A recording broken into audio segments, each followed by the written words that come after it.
Leader Hoffman, we were a little bit rushed in committee today. I feel like we went through 3 major bills, 2 of which were yours. So I'm sure you're a little worn out today as well. But this is the only one that was actually sounded like it was going to go anywhere. We were a little bit limited in time, but I'm gonna go through some of the questions that I asked in committee. First off, I want to say I agree that efficiency is great, right? If we can decrease, I think when we talk about doing good things for the environment, we forget about the first 2 R's, reduce, reuse, and then recycle, that type of stuff. We need to focus on what we can do up front to decrease the impact on the environment. The problem here is we are requiring utilities to do these efficiency programs, and who ultimately pays for it? Well, what what happens is there is an assessment on the bills, so the individuals who pay the bills. However, as we move forward, there's going to be a very significant decrease in the bills because of more capacity.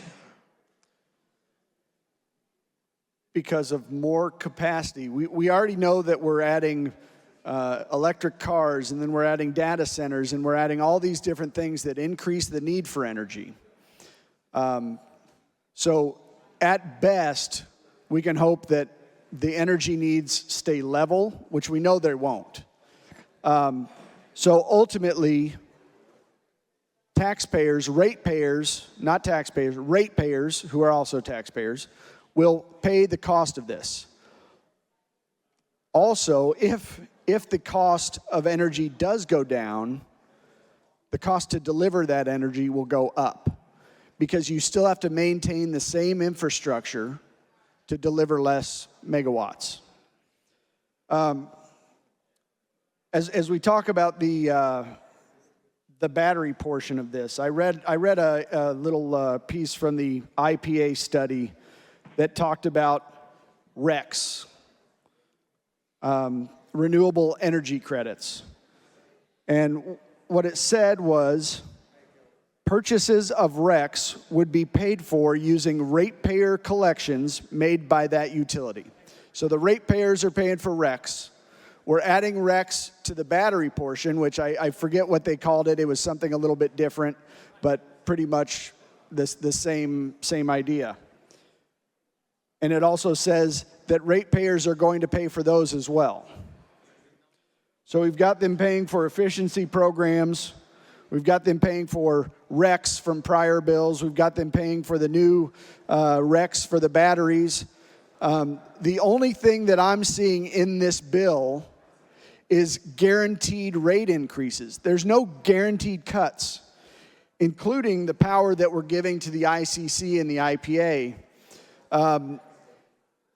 that will allow them to choose what their rate cap is. If they believe they need to raise prices, they will be allowed to do that. And it will require us to actively step in and deny that. They don't have to come to us for permission. So everybody in here really quick, this bill gives up our authority. I've told people over and over, the good thing about elected representatives is if we screw up, they can get rid of us. But at the ICC, the only person that can get rid of them is the governor.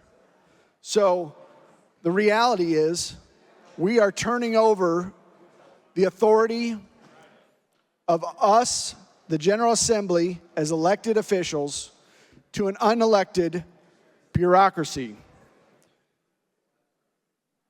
In the early 2000s, Leader, the state of Illinois deregulated, right? I think it was 1997. 1997, okay. So 1997. And the ICC and the IPA keep saying that we haven't had an energy plan since then.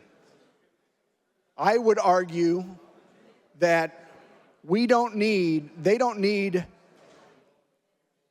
our authority to put forward an energy plan. They would probably need our authority to purchase the energy on our behalf and to decide what type of energy they're purchasing. But they don't need and have never needed the authority to come up with a plan to ensure that we have energy and energy production.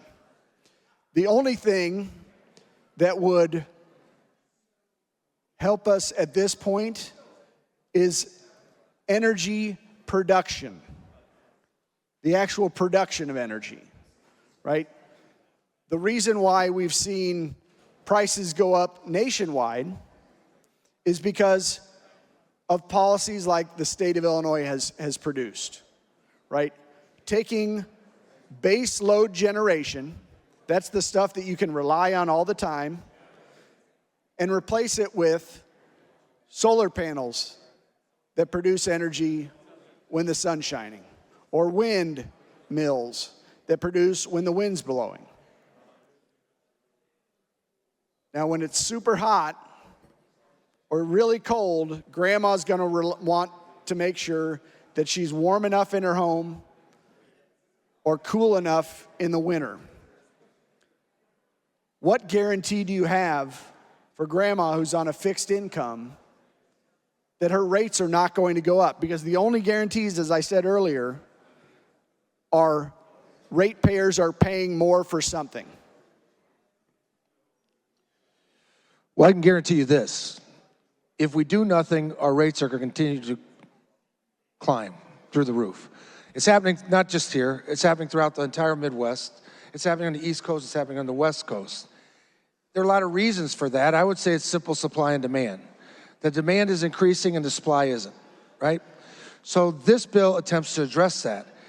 What the IPA study indicates is if we do not take immediate action, Illinois stands to pay $9.5 billion in increased energy costs by 2034. Utility bills will directly increase by $1 billion by 2030. And you've already mentioned that. I can guarantee if we do nothing, it's going to be catastrophic. The idea here is to supply and increase supply so that when demand increases, we can meet it and we don't face brownouts and blackouts and we don't have these high costs of capacity markets. We are saving in a battery energy that's already being produced. We need energy production, and the wind and solar and batteries are not going to do it. We need to look at natural gas. The reason why prices have soared is because you have the needs going up, as you said, but you also have the production going down because of policies that the state of Illinois has produced. That's incorrect. That's incorrect. Absolutely is correct. It is not correct. That is supply and demand. That is supply and demand, but it isn't. You have supply going down. If you would let me answer, I'll answer. And then you can disagree with me. It's okay. I'm a big boy. I can understand. I understand. I can too. Done it a million times. What has happened is CEJA, nothing goes into effect for any closures in CEJA until 2030. There have been closures, but a lot of it had to do with federal law and the mercury emissions, and so some of them were closed. Which is suspended now. But the CEJA closures do not go into effect until 2030. Nothing in this bill does anything to the closure of fossil fuel plants in Illinois. If I told you that in 10 years I'm going to close your facility, how much are you going to invest in continuing to run that facility? Especially as they're older facilities. And I won't disagree with you that some of them were on track to go offline eventually. This has sped it up. These policies has sped it up. We should be looking at natural gas to produce more energy, not just find a way to store a non-base load production.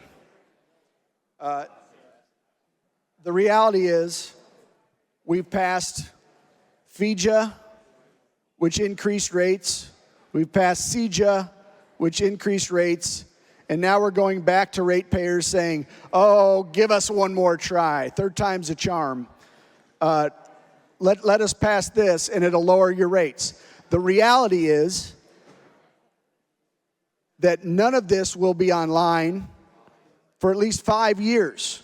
So energy prices are going to continue to rise because of FIJA and CIJA. They're going to continue to rise. And when this comes online, that's when they're going to add the additional cost of the battery storage that ratepayers are going to have to pay for.